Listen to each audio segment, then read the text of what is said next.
We should all consider ourselves as a limited company.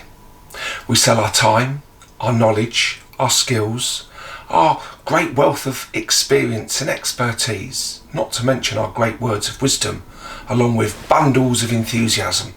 And in return, we get paid a salary, wages, and other benefits. They're never enough, but that's the way the world is. So perhaps we should all have to register ourselves at Companies House as a limited company. So how are we going to keep this limited company open so we are relevant and value for the rest of our working careers, naturally by future-proofing ourselves? So let's look at perhaps some functions of businesses and competencies of these businesses that we could take on board. And here's a few to consider and think about. Let's take the sales team first. Do we present ourselves and talk confidently and positively about ourselves, which enables people to say yes to more of our ideas?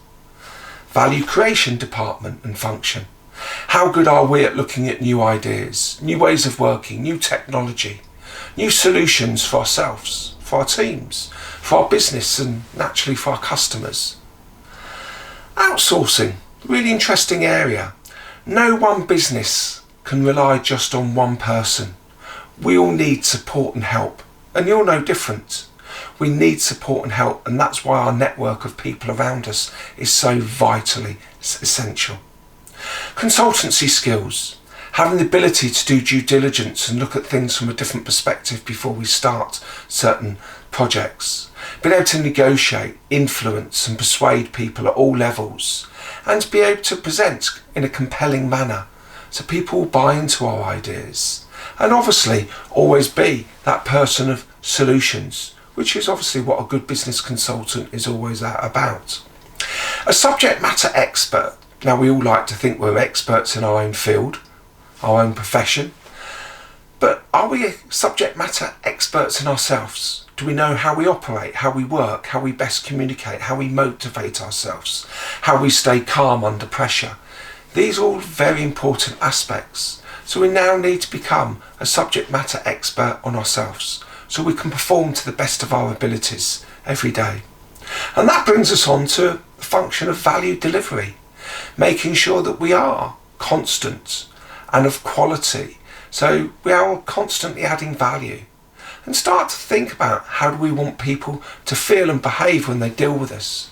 Perhaps we should set up our own customer service department to ensure that people have got total satisfaction when dealing with us.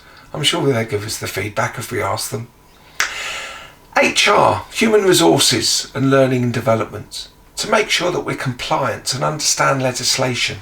Make sure that we understand equality and other areas that affect all of us in our working areas, as well as our well-being and the well-being of others. And with our learning and development department, how we're constantly growing and developing, and how we're doing a skills analysis to make sure that we fully understand what is needed from our managers and directors and leaders of a business in the future, not to mention the marketplace and the industry as a whole, so we can make sure that we stay of relevance and of value for the rest of our working careers. The finance team is really, really important part of the business, naturally, but do we really understand how it all works? How we actually contribute towards the bottom line? How we demonstrate that we're a good return on investment, and ensuring that we understand how the business works and also the industry works, to make sure that yes, we can become profitable and stay profitable, and what our contribution is towards that area.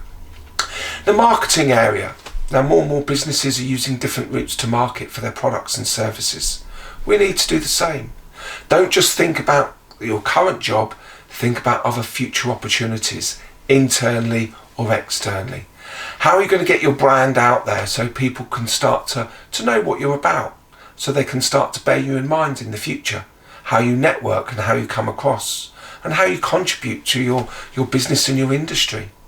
And your own PR, thinking about how do you want people to feel and react once they've dealt with you, and how do you want them to remember you in the future, so they go, yes, your name came up in conversation, we're going to contact you. It's always a nice feeling when people say that, or somebody recommended you. So business operations, how are we going to put all this together to make sure that we operate effectively and profitably, and making sure that we continue to add value and relevance to our business, to our managers, to our directors, and also to our customers and the marketplace in the industry. So there's, as I said, a quick snapshot of some functions within a business that we need to think about. And I'm sure you'll think of other areas, depending on your industry and the work that you do, that you need to perhaps get more involved in. And even that may be just networking better throughout the business. So it's planning time to make sure that we can use all these competencies and think about how we maximise these functions in our own limited company. So how are we going to be fit enough and strong enough to make sure that we maximise our potential? But also remembering there how we're going to make sure that we display those bundles of enthusiasm in whatever we do. So enjoy your journey, and thank you for your time. And as ever, if you like any of these ideas and you'd like to explore any of those particular functions or competencies in more detail, please do drop us a line. It'd be great to hear from you.